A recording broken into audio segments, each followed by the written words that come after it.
Good morning students, Shyam Kumar Chaurasia classes में आपका बहुत बहुत स्वागत है। और आज के क्लास में हम डायरेक्ट से इनडायरेक्ट स्पीच में चेंज करने के लिए जो स्पेशल रूल का यूज होता है, आज के क्लास में हम उसको देखेंगे। तो स्पेशल रूल की आज शुरुआत है और आज हम असर्टिव सेंटेंस वाले सेंटेंस को देखेंगे कि किस तरह से हम उसको इनडायरेक्ट में चेंज करते हैं। ठीक है, तो जो स्टूडेंट्स इस चैनल पर नए हैं, जो साथी इस चैनल पर नए हैं, आप इस चैनल को सब्सक्राइब कर लेंगे, बेल आइकन को दबा लेंगे और इसको लाइक शेयर कमेंट करते रहेंगे। ठीक है, तो चलिए आज का क्लास शुरू करते हैं। ये रहा आज का topic, direct and indirect speech. ये मेन टॉपिक है और सब टॉपिक है स्पेशल रूल्स, मतलब असर्टिव सेंटेंस को अगर रिपोर्टेड स्पीच का सेंटेंस असर्टिव सेंटेंस में है तो हम उसको किस तरह से चेंज करेंगे। ठीक है, तो हम लोग इसमें जनरल रूल का स्टडी कर चुके हैं। जनरल रूल में हम लोग चेंज ऑफ पर्सन का स्टडी कर चुके हैं, चेंज ऑफ टेंस का स्टडी कर चुके हैं, जो कि आपको इस चैनल पर जो डायरेक्ट से इनडायरेक्ट प्ले लिस्ट में डायरेक्ट से इनडायरेक्ट नाम से एक ग्रुप बना हुआ है, तो उस पर जाएंगे तो आपको मिल जाएगा change of person, change of tense, change of different parts of speech, जो किस तरह से चेंज होते हैं अदर पार्ट्स ऑफ स्पीच। तो उसके बारे में भी फुल डिटेल्स के साथ पढ़ाया गया है, तो आप वहां जाकर के उसको देख सकते हैं। आज का क्लास हम देखते हैं कि स्पेशल रूल जो होता है, ये स्पेशल रूल कैसा होता है और किस तरह से हम उसको इंप्लीमेंट करते हैं। तो हर तरह के जिस तरह से जैसा कि हम जानते हैं कि सेंटेंस 5 तरह के होते हैं। असर्टिव सेंटेंस को 3 नामों से जाना जाता है। असर्टिव सेंटेंस हुआ, डिक्लेरेटिव सेंटेंस हुआ या स्टेटमेंट सेंटेंस हुआ, ये तीनों एक ही सेंटेंस का नाम है। दूसरा इंट्रोगेटिव सेंटेंस होता है, इसको हम लोग क्वेश्चन सेंटेंस के नाम से भी जानते हैं। तीसरा इंपेरेटिव सेंटेंस होता है, जिसको हम कमांड सेंटेंस के नाम से भी जानते हैं।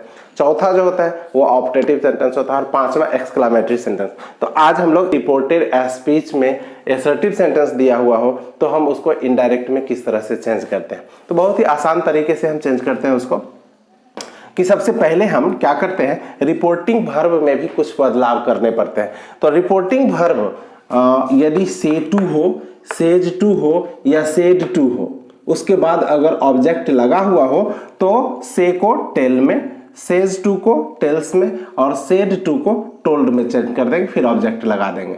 और यदि रिपोर्टिंग वर्ब में से, सेज या सेड के बाद टू प्लस ऑब्जेक्ट का प्रयोग नहीं हुआ हो तो उस स्थिति में हम से को से ही, सेज को सेज और सेड को सेड ही लिखते हैं, उसमें कोई परिवर्तन नहीं होता है। ठीक है, तीसरा है कि इन्वर्टेड कॉमा के बदले हम क्या करते हैं, असर्टिव सेंटेंस में हम इन्वर्टेड कॉमा के बदले दैट का प्रयोग करते हैं। ठीक है, उसके बाद नियमानुसार पर्सन और टेंस में परिवर्तन किया जाता है। तो आप इस नियम को वहां जाकर कहां जाकर के आप प्लेलिस्ट में जाएंगे और चेंज ऑफ पर्सन को देखेंगे तो पूरे एक्सप्लेनेशन के साथ, एग्जांपल के साथ बताया गया है। वैसे आप यहां भी समझ सकते हैं कि यदि रिपोर्टेड स्पीच का कोई भी सब्जेक्ट हो या ऑब्जेक्ट हो, कोई भी प्रोनाउन फर्स्ट पर्सन में आता है तो रिपोर्टिंग वर्ब के सब्जेक्ट के अनुसार बदलेंगे, सेकंड पर्सन में आता है तो रिपोर्टिंग वर्ब के ऑब्जेक्ट के अनुसार बदलेंगे और थर्ड पर्सन में नो चेंज, किसी भी तरह का परिवर्तन नहीं होगा। तो ये हो गया चेंज ऑफ पर्सन।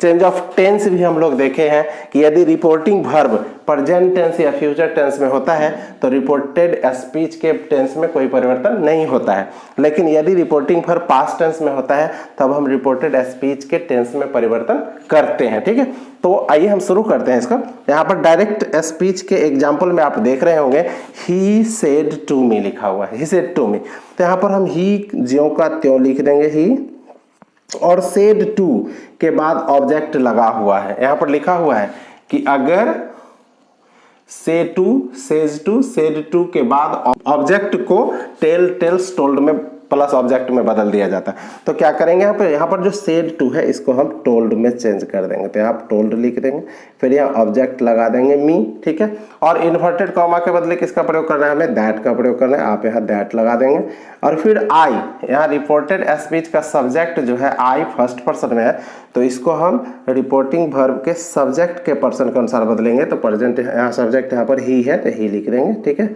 और चूंकि ये रिपोर्टिंग वर्ब जो पास्ट टेंस में है इसलिए हम इसके वर्ब में भी परिवर्तन करेंगे। आप चेंज ऑफ टेंस में जाकर देखेंगे तो कैन को कुड में बदलना बताया गया है। तो यहाँ पर कैन को कुड में बदल देंगे, ही कुड। फिर हेल्प और यू यहाँ पर जो कि सेकंड पर्सन में है, यू किस पर्सन में, सेकंड पर्सन में है, तो इसको हम रिपोर्टिंग वर्ब के ऑब्जेक्ट के पर्सन के अनुसार बदलते हैं। तो ऑब्जेक्ट यहाँ पर मी है तो यहाँ पर मी हो जाएगा।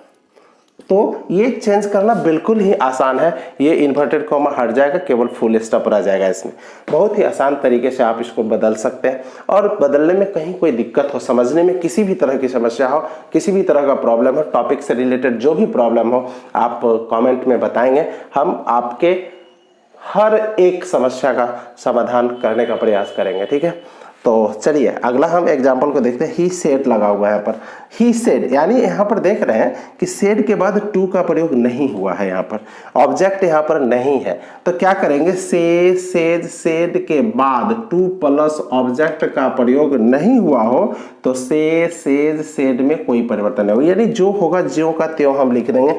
ही सेड है तो हम ही सेड ही लिखेंगे यहाँ पर, ठीक है। उसके बाद हम दैट का प्रयोग कर लेंगे इन्वर्टेड कॉमा के बदले। अब हम चेंज ऑफ पर्सन का तो प्रयोग करेंगे ही करेंगे, क्योंकि आई यहाँ पर फर्स्ट पर्सन में है, रिपोर्टिंग वर्ब का सब्जेक्ट है आई, और ये फर्स्ट पर्सन में है, तो इसको हम रिपोर्टिंग वर्ब के सब्जेक्ट के अनुसार बदलेंगे। सब्जेक्ट यहाँ पर ही है तो यहाँ पर ही हो जाएगा, ठीक है। और चेंज ऑफ टेंस में देखेंगे तो वाज वेयर को हैड बीन में बदलना बताया गया, तो यहाँ पर हम वाज को हम हैड बीन में चेंज कर लेंगे, हैड बीन। और ये अब्सेंट है, आप यहाँ पर अब्सेंट लगाएंगे, ठीक है। और एस्टरडे को बताया गया है change of other parts of speech. जब आप जाकर देखेंगे प्ले लिस्ट में तो यहाँ पर बताया गया कि डिफरेंट पार्ट्स ऑफ स्पीच जो है उसको किस तरह से बदला जाएगा। जो नजदीकी सूचक शब्द होते हैं उसको दूरी सूचक शब्द में चेंज कर दिया जाता है। यानी यहाँ पर एस्टरडे को जो है डे बिफोर में या द प्रीवियस डे में हम चेंज कर देते हैं, द डे बिफोर, ठीक है। यानी he said that he had been absent the day before, ठीक है। उसके बाद है she says to us, यहाँ पर हम देख रहे हैं she says to us, says के साथ यहाँ पर to लगा हुआ है, यहाँ ऑब्जेक्ट भी लगा हुआ है us, तो इसका जब हम इनडायरेक्ट में चेंज करेंगे तो she जो है वह she ही हो जाएगा। और says to जो है, says to को किस में चेंज कर दें हम, says to को यहाँ पर हम टेल्स में चेंज कर देते हैं, तो यहाँ हम टेल्स लिख देंगे,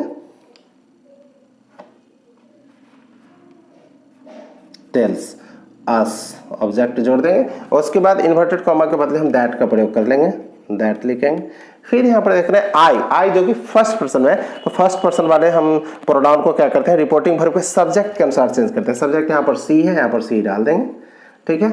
और उसके बाद एक जो इंपॉर्टेंट बात है, ध्यान देने वाली बात, मैं बार बार बता रहा हूं कि यदि रिपोर्टिंग वर्ब प्रेजेंट या फ्यूचर टेंस में हो तो रिपोर्टेड स्पीच के टेंस में कोई परिवर्तन नहीं होता है। यहाँ पर वही बात है, यहाँ पर देख रहे हैं सेज जो लगा है, ये सेज ये दिखा रहा है कि ये सिंपल प्रेजेंट टेंस में, सिंपल प्रेजेंट टेंस में होने के कारण इसके टेंस में कोई परिवर्तन नहीं होगा।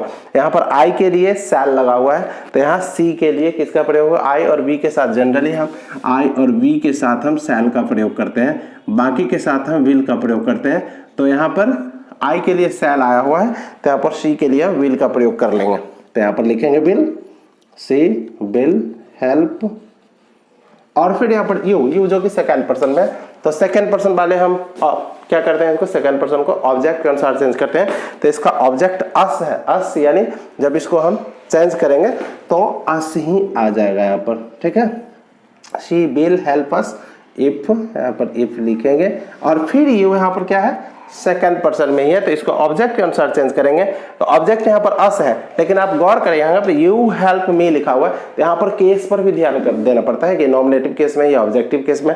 तो यहाँ पर यू देख रहे हैं कि नॉमिनेटिव केस में है, तो वी अस का नॉमिनेटिव केस में वी हो जाता है, तो यहाँ पर वी लिखेंगे, वी, ठीक है। आप इस चीज को अच्छी तरह से समझने के लिए आप प्रोनाउन चार्ट में जाएंगे। यहाँ पर प्रोनाउन चार्ट के नाम से भी एक बहुत अच्छे ढंग से डिजाइन करके बताया गया है, आप वहां जाकर के देखेंगे प्लेलिस्ट में वहां पर लिखा हुआ है, क्या लिखा हुआ, प्रोनाउन चार्ट। तो प्रोनाउन चार्ट में जाकर के आप देखेंगे तो पूरी अच्छी तरह से समझ जाएंगे कि case, nominative case, objective case, possessive case पूरी तरह से बताया गया है। आपको समझने में किसी भी तरह की कोई दिक्कत नहीं होगी। तो आप यहाँ पर देखेंगे कि यू यहाँ पर नॉमिनेटिव केस में है, नॉमिनेटिव केस यानी कर्ता कारक में है, ये सब्जेक्ट में है, तो इसीलिए यह वी का ये अस का सब्जेक्ट वी होता है, तो वी लिख देंगे, ठीक है। फिर यहाँ पर हेल्प लिखेंगे